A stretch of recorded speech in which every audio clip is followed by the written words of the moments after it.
beat here for you.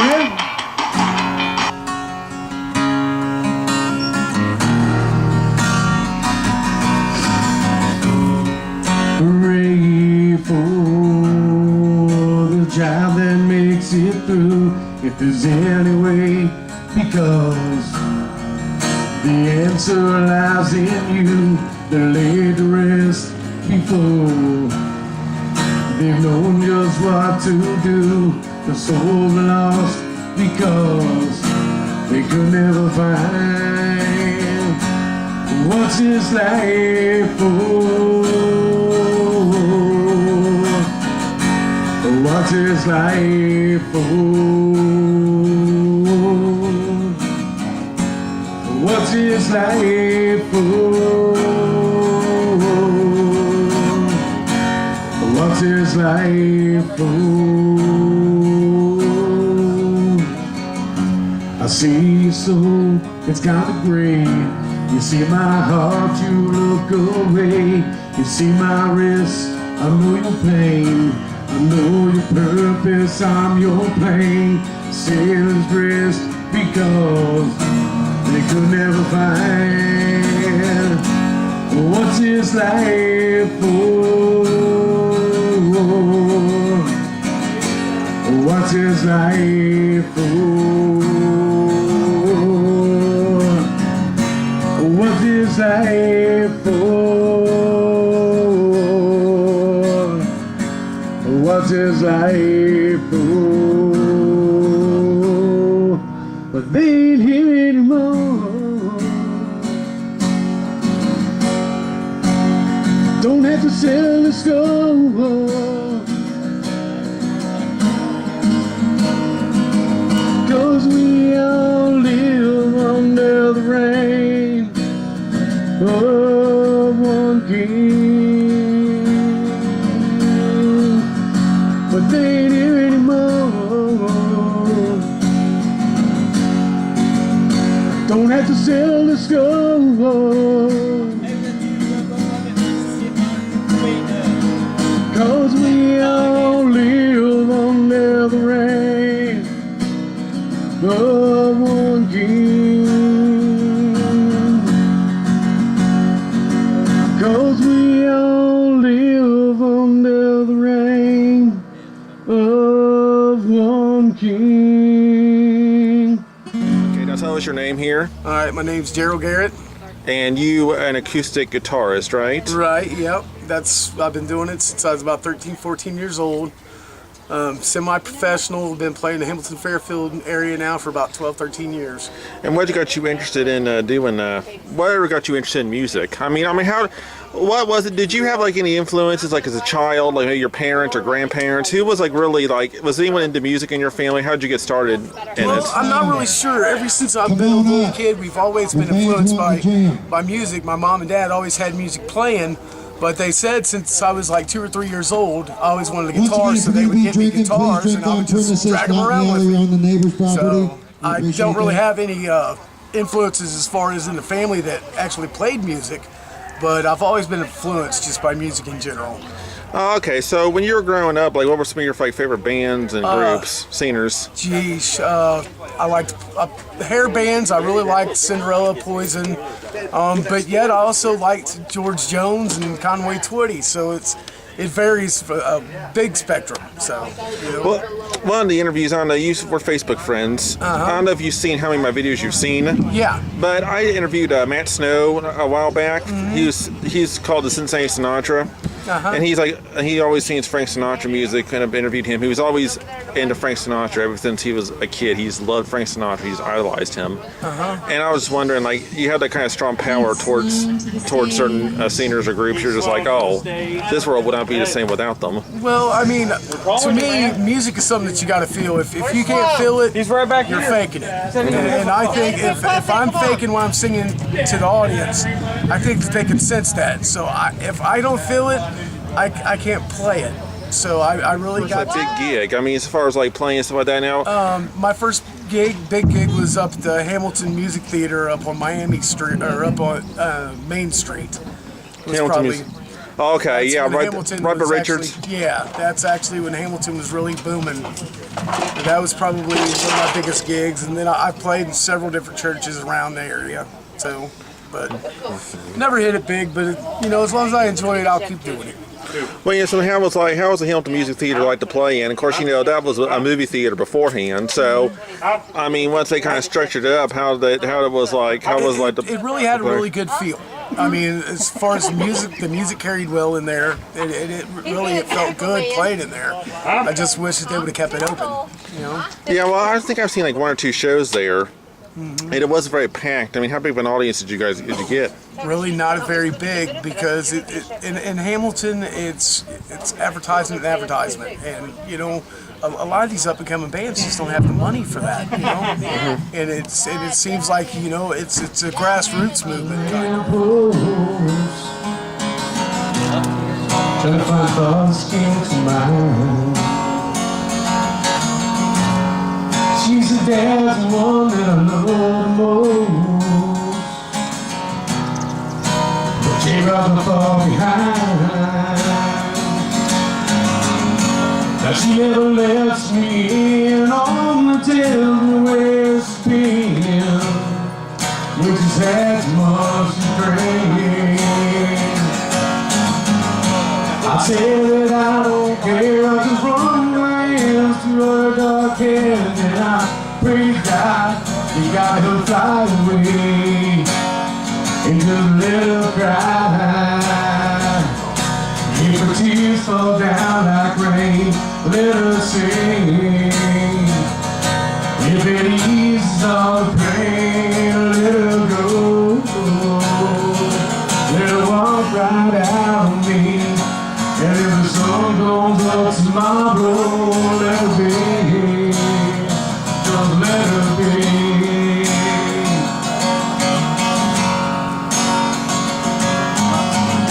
This morning I woke up alone, found a note in about the phone saying, maybe I'll be back someday. I wanted to look for you, you walked right in, I didn't know what to do, so I just sat down and drank a beer and felt sorry for myself and let her cry. If the tears fall down like rain, let her sing. If it eases all the pain, let her go. Let her walk right out of me. And if the sun comes up tomorrow, let it rain. Oh, let it rain. Let's not try to leave, cry too much, could not believe she was the same girl I fell in love with so long ago. She went in the back to get high, I sat down on the couch and cried, yeah. Oh mama, please, won't you just hold my hand and let her cry. Let her tears fall down like rain, let her sing. If it eases all the pain, let her go. Let her walk right out of me. And if the sun comes up tomorrow, let her be. Oh, let her be. And if the sun comes up tomorrow, let her be. Just let her be. Yeah! Thank you, Jarold, Garrett. No problem, Mort. Again, awesome guitar. Sounds great. Designed by Mr. Morton. Not the guitar, the decal. The decal is all Morton. Yellow Morton, he'll hook you up. It's been his whole life, been too young to live a life that's in his brain. At night I lay and he wondered, Lord, why could that be me? In his whole life He's always filled with good intentions. He's lived life, baby, right in our mission right now. Just before he says goodnight. Here's somewhere a little smile and he says, if I could be like that, well, I'd give anything just to live one day in those shoes. If I could be like that, what would I do? Tell me what would I do? Tell me what would I do?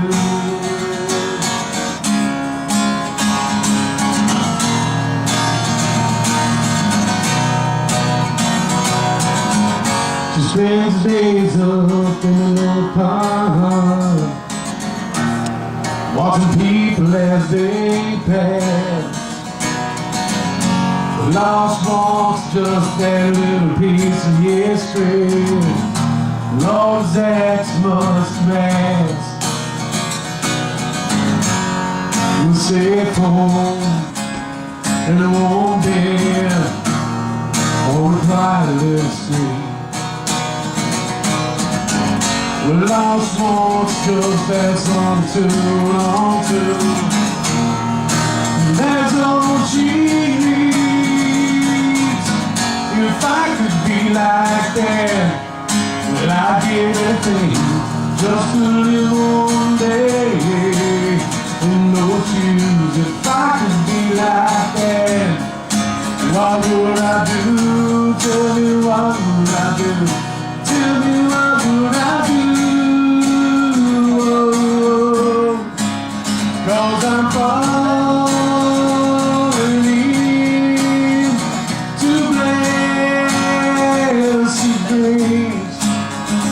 They run away. If I could be like that, I'd give anything just to live one day. When you were like a teenager and stuff, what bands were like really big? Van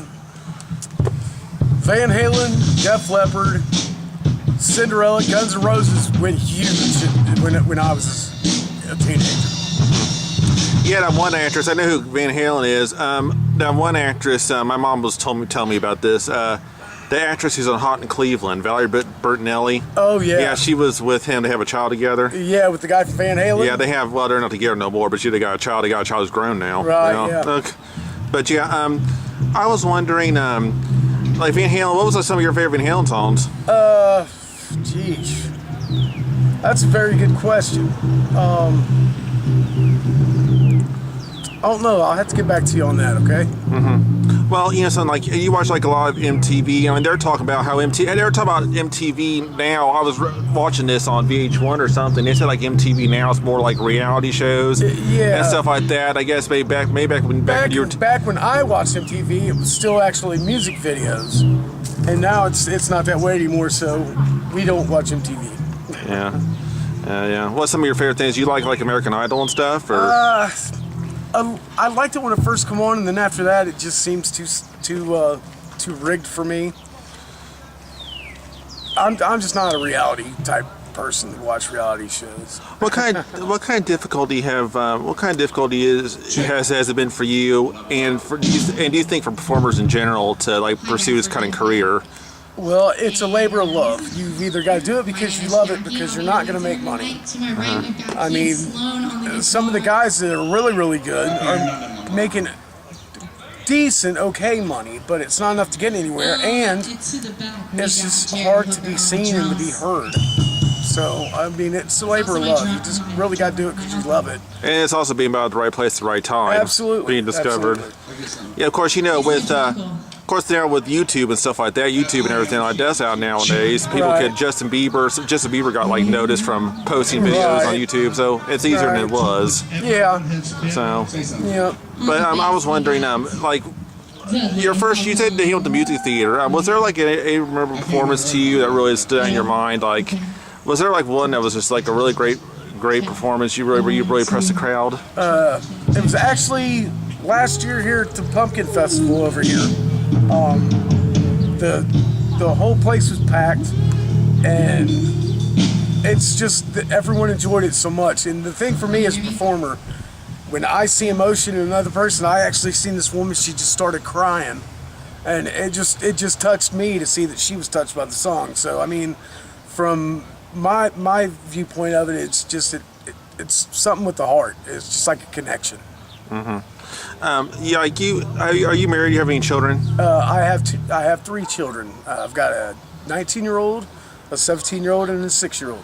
And any of them interested in music at all? Absolutely not. Absolutely not. None of them. Nothing performing, not acting, not acting, nothing like that. Nothing.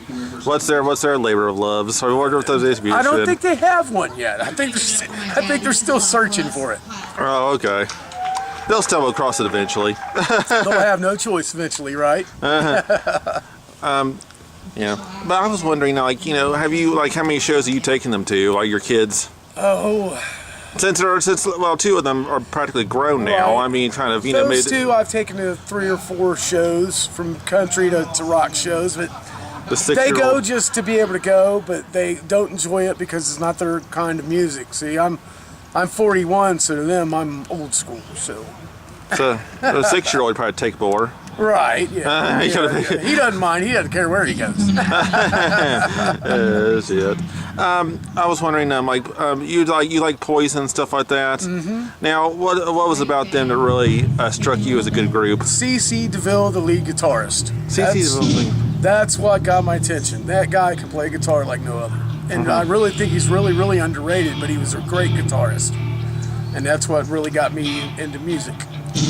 Well, they're talking about, like, I just read on Yahoo, this I was reading on Facebook, this group that was really popular, I guess, long ago, Journey. Like, they said that Steve Perry made, like, a rare appearance. Like, his first, like, appearance in, like, 10 years. Has this guy from Poison ever, like, made any appearances that you heard recently? They still get together and play, but Bret Michaels has got his own reality show and his own stuff going on, so who knows? You never know about those guys. Okay, now you're talking about you were into a guitar. Have you tried like any other kind of instrument, like when you were in high school or anything like that? I didn't play through school. I mean, I played music. No band? You were in a band or anything? I wasn't in a band. I did chorus and stuff like that in school, but no, I wasn't in band or anything like that. Okay, I was wondering if you played football games or anything like that. No, none of that. And I've been in 2 or 3 different bands, but it just doesn't seem to work out. Where'd you go to school at? I went to school in Hamilton. Oh, Hamilton High. Yeah. They have Rhapsody in Blue back then? I can't remember. Rhapsody in Blue, they have the guys with the suit, with the nice dress suits, and the girls with the dresses and stuff. To tell you the truth, I can't remember because a show choir. I didn't go to many events in school. Oh, you can't remember if they have Rhapsody in Blue or not? Yeah, so I can't remember. So how did this how does this come along to you? Now, you've done other fundraisers before. Yeah, I do a lot of fundraising. What memorable fundraiser have you done, like, in the last couple of years? We've done American Cancer Society stuff. We've done this pumpkin patch. Every year we do this, probably 3 times a year I do this. And then, what else have I done? I've done a benefit for Toys for Tots, a benefit for another lady who lost her house in a fire. Just people know that if they call me, I'll show. So if it's something that's worthwhile, I'll go. Have you known Morton Combs for many years? I've known him since childhood.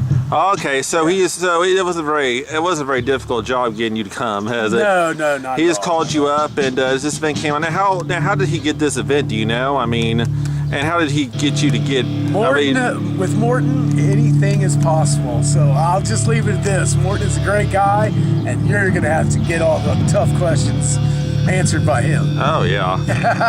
Well, thanks, bud.